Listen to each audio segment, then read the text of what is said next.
ರಾಕ್ಷಸರ ಮಾಯೆ. ಬೇಕು ಅಂತ ಹಠ ಮಾಡ್ತಾಳೆ, ಕಂಚುಕವನ್ನಾದರೂ ಮಾಡಿಕೊಳ್ತೇನೆ ಅಂತ ಲಕ್ಷ್ಮಣನನ್ನು ಕಾವಲಿಗಿರಿಸಿ ರಾಮ ಹೋಗುತ್ತಾನೆ. ರಾಮ ತ್ರಾಣಯುಕ್ತವಾಗಿ ಬಿಡಲ್ಪಟ್ಟಂತಹ ಬಾಣಕ್ಕೆ ಅವ ಪ್ರಾಣ ಕಳ್ಕೊಳ್ಳುವಾಗ ಹಾ ಲಕ್ಷ್ಮಣ ಹಾ ಸೀತಾ ಅಂತ ಮಾರೀಚ ಕಪಟದಿಂದ ಕೂಗುವಾಗ ರಾಮನಿಗೆ ಅಪಾಯವಾಯಿತು, ಹೋಗು ಲಕ್ಷ್ಮಣ ಅಂತ ಹೇಳ್ತಾನೆ.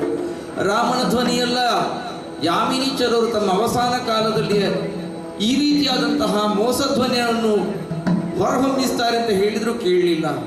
ಲಕ್ಷ್ಮಣ ರೇಖೆಯನ್ನು ಎಳೆಯುತ್ತಾನೆ, ಲಕ್ಷ್ಮಣ ಹೋಗುತ್ತಾನೆ. ಇದೇ ಸಮಯನ ಕಾಯ್ತಾ ಇದ್ದಂತಹ ರಾವಣ ಸನ್ಯಾಸ ವೇಷವನ್ನು ಧರಿಸಿ ಬಂದು ಲಕ್ಷ್ಮಣಗೆರೆಯನ್ನು ದಾಟಿ ಬಂದು ಭಿಕ್ಷೆ ಕೊಡದೆ ಹೋದೆ ಅಂತಾದ್ರೆ ಸರ್ವನಾಶ ಮಾಡ್ತೇನೆ, ಶಾಪ ಕೊಡ್ತೇನೆ ಅಂತ ಹೇಳ್ತಾನೆ. ಸೀತೆ ಬರ್ತಾಳೆ. ಭೂಮಿ ಸಹಿತವಾಗಿ ಸೀತೆಯನ್ನು ರಥದಲ್ಲಿರಿಸಿಕೊಂಡು ರಾವಣ ಅಪಹರಿಸ್ತಾನೆ. ನಡುವೆ ಜಟಾಯು ತಡೆಯುತ್ತಾನೆ, ಯುದ್ಧ ಆಗ್ತದೆ, ಜಟಾಯು ಬೀಳುತ್ತಾನೆ. ರಾಮ ಲಕ್ಷ್ಮಣರು ಬರ್ತಾರೆ, ಸೀತೆ ಇಲ್ಲ, ಹುಡುಕುತ್ತಾರೆ.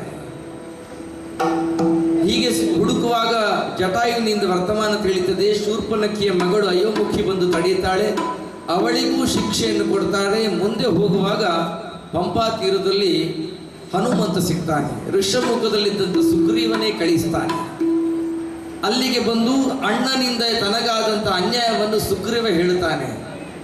ಅವನಿಗೆ ಧೈರ್ಯವನ್ನು ಕೊಡ್ತಾನೆ. ರಾಮಚಂದ್ರ, ನಿನ್ನ ಅಣ್ಣನ ಕೊಂದಾದರೂ ನಿನ್ನ ಹೆಂಡತಿಯನ್ನು ನಿನಗೆ ಕೊಡಿಸ್ತೇನೆ, ಅಗ್ರಜನಿಂದ ನೋವಾಗಿದೆ ಅಂತ ಸುಗ್ರೀವನ ನ್ಯಾಯ ಕೇಳಿದ. ಈಗ ವಾಲಿ ಸುಗ್ರೀವರಿಗೆ ಯುದ್ಧ ಆಗ್ತದೆ. ಈ ವಾಲಿ ಸುಗ್ರೀವರ ಯುದ್ಧ ಯಾವ ತೀವ್ರತರದಲ್ಲಿ ಇರುತ್ತದೆ ಎನ್ನುವುದನ್ನು ಭಾಗವತರುಗಳು ಹಾಡಿ ತೋರಿಸಲಿಕ್ಕಿದ್ದಾರೆ.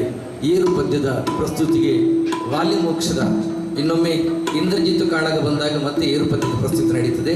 ಈಗ ವಾಲಿ ಮೋಕ್ಷ ಭಾಗ, ವಾಲಿ ಸಂಹಾರದ ಭಾಗ. ಇಲ್ಲಿ ವಾಲಿ ಮತ್ತು ಸುಗ್ರೀವನಿಗೆ ಮೊದಲು ಯುದ್ಧ ನಡೆಯುತ್ತದೆ. ಆ ಯುದ್ಧ ಹೇಗಿರುತ್ತದೆ ಎನ್ನುವುದನ್ನು ಭಾಗವತರುಗಳು ಹಾಡ್ತಾರೆ.